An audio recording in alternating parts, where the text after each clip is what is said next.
c'est pour aborder mon point d'aujourd'hui. L'ONU s'est attaqué Maïmaï na niveau à Ouvira pour repousser qui armée milice au Yakanachien, repousser qui bango. L'ONU s'est attaqué à eux. Mais bande konangai. Et biloko union sur les rejoindre, ils ont fait sa biso raison. Tant tous eu golobake, ONU azawana pona bisoté. Mais c'est vrai, bandeko est oyo Burolanda. Toloba ango. Alors, et servir bino na leçon, pour comprendre que Batouana, ils s'en foutent de la vie du Congolais. Ils s'en foutent complètement du peuple congolais. Complètement. To kosanate o sokinini. To longolaga biloko na mitu na biso. Et en tant que membre et codique et activiste panafricaniste aussi, j'apporte mon soutien total au vrai Maïmaï. Oh, tout ça n'a pas moi en contact. Oh, yo bazo lutter pour na mabela Congo. Bazo bunda pour na mabela Congo. Bazo lutter pour na libérer Congo. Il y a un système d'occupation où il dit qu'on balkanise mboka na biso. Je l'avais dit dans la vidéo, les Congolais ont le droit de se défendre. Nous ne devons pas oublier cette chose-là. Les Congolais ont le droit de se défendre. Et nous devons soutenir tout Congolais. Oazo se défendre. Oazo défendre Bananae. Oazo défendre Mabelenae. Oazo défendre Mwasinae. Bananae. Bilanga nae, ba meme nae, ba ngulu nae, à la droit. Ça c'est absolu. Personne ne peut refuser ça. J'ai soutenu Bandeko Nabiso Akamuna Sapo. Ils étaient dans le droit. Il y a qu'on s'attaquer dans la FRDC pour Baroua, Boma qui chef na Barou. Mais il y a eu des politiciens qui les ont traités de milice. Mais pour moi, ce n'était pas une milice. Oh, une milice, oh, ceci, c'est là, Kobanda Kolinga, ko embrouillé, Bagé, oh, ce qui nini. Non. C'était une population qui a décidé de se défendre. Et c'est pour ça que soutien à Maïlelo, il y a Bissou Bana, il y a Kodik, et ça envers Bandeko Nabiso, il y a Maïmaï. Spécifiquement, il y a Alliance 64. Je parle des vrais Maïmaï.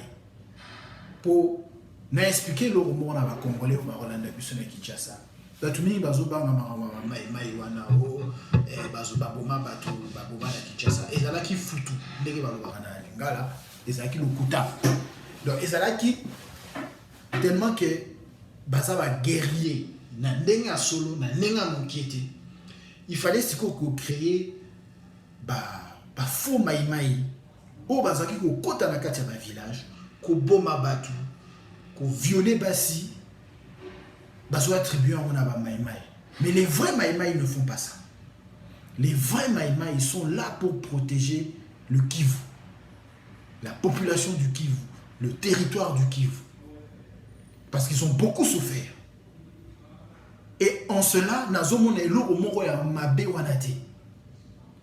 Yango nazoloba bandeko bazolanda biso de partout na kati ya chronique to telema to soutenir bandeko na biso ya ba Maïmaï to soutenir bango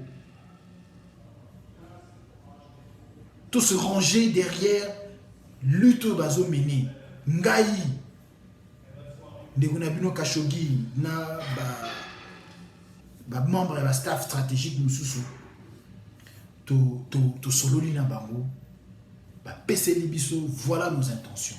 Et ba intention na bango ezo rejoindre au biso tolingi. Ba objectif ya bandeko ya coalition 64 ezo rejoindre ba objectif au biso tolingi pour nous libérer Mbokanabiso de l'occupation. Nous ne devons pas rester silencieux. Bandeko bazo bunda, batubazo kufa.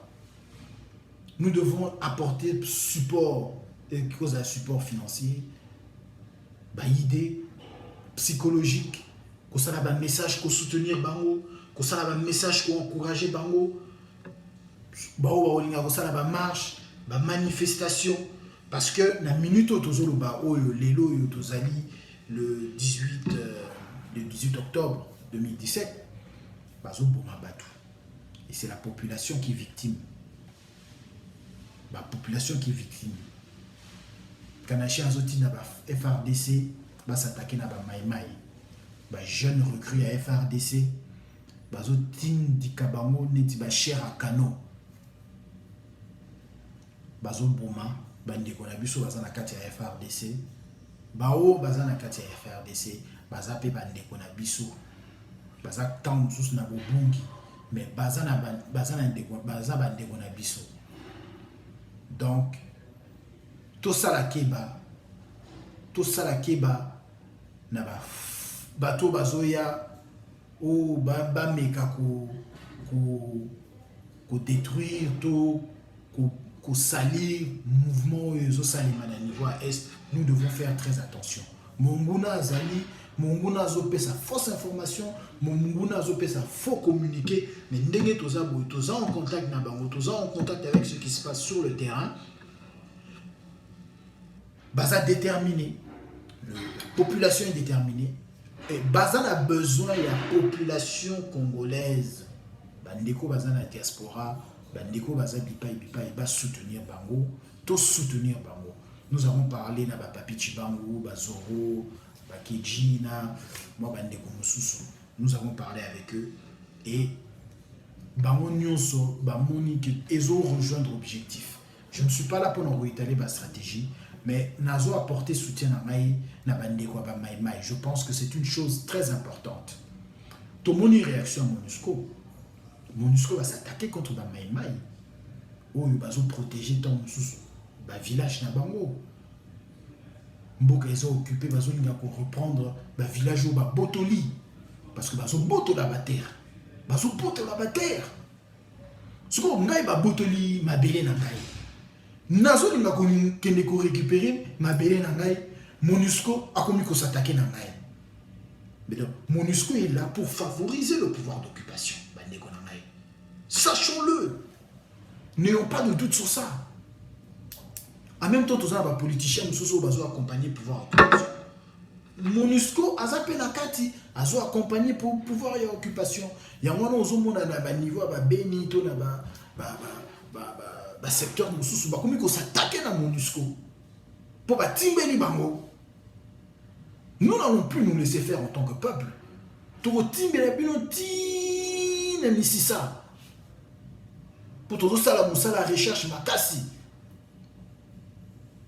Ba mensonge na bino ba biloko nyonso boko chat, nous allons tout le temps nous mobiliser pour dire la vérité.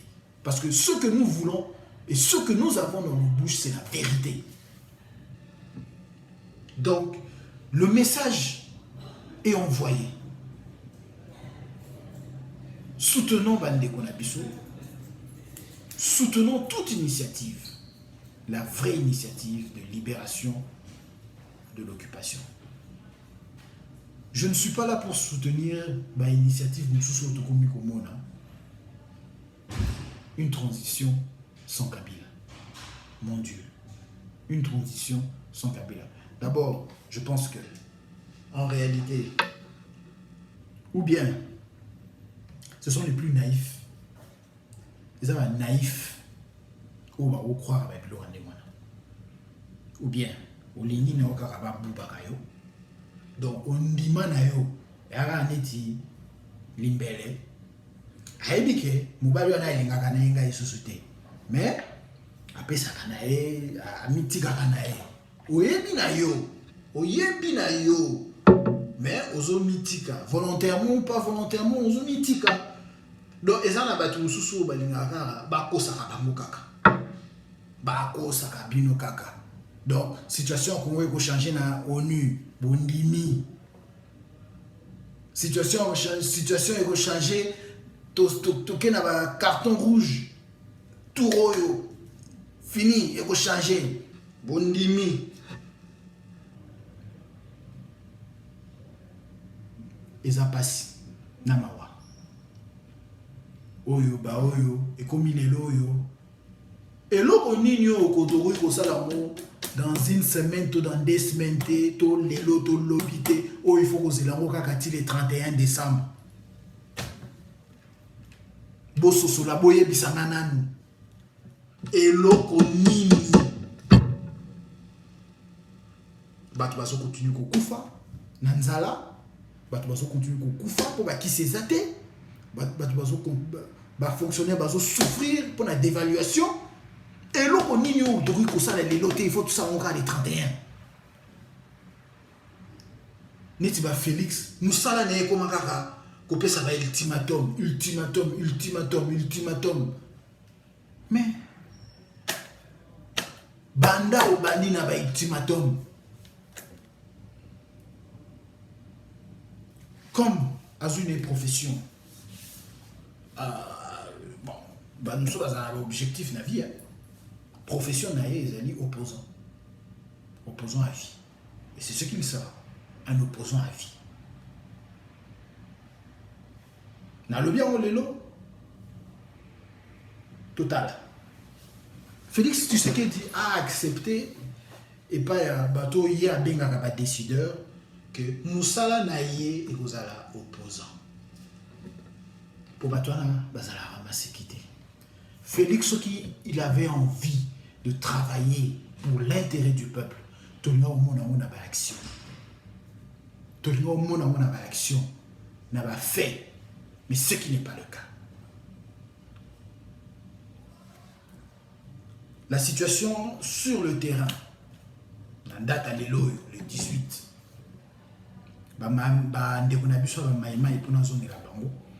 ça plus déterminé. Il faut nous donner un sujet par rapport à la transition sans Kabila. Vous avez la transition sans Kabila. Donc, c'est-à-dire que pour Nabino, Kabila a quitté. Ndenge Bakatumbiste, Soriano Moïse Katumbi, un autre pilleur, voleur, assassin.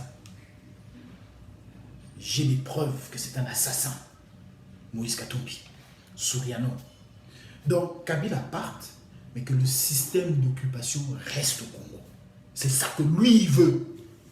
Le système de pillage des ressources, de pillage des minerais, de pillage de la chose publique, de pillage des entreprises de l'État. C'est ça que lui, il veut. Et en fin de compte, la balkanisation du pays. Ni pas peut-être exterminer le peuple congolais dans son entier. C'est ça que lui, il veut. Un malfrat, un bandit de grand chemin comme ça. Et ce sont des gens comme ça que vous vous levez pour soutenir et dire que une transition sans Kabila. Nous voulons un tsunami. C'est ça que nous voulons. On veut un tsunami. Makamosali na Floride, c'est ce qu'on veut. Fiou! Tous dehors. Donnons la possibilité à d'autres personnes.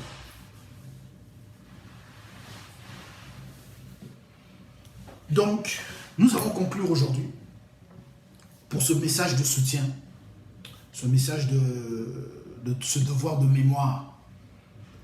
Nous allons nous arrêter aujourd'hui. Tozali wana bande bonangai bobakate chronique de Cache Zozonga en force. Nous sommes membres à part entière du CNRC qui, selon nous, selon nos convictions, est une organisation qui regroupe des combattants qui ont l'objectif de libérer le Congo de l'occupation. Ndeko Nabuso a été délégué Kunana Route et nous nous attelons de travailler avec eux pour atteindre cet objectif de façon collégiale. Toutes les ressources bisognon sont ensemble pour tout aboutir. Nabandeko Nabuso bazana terrain. Nabandeko Nabuso il y a Alliance 64, Bandeko Nabuso Maïmaï, les vrais Maïmaï dont je parle ici. Ensemble,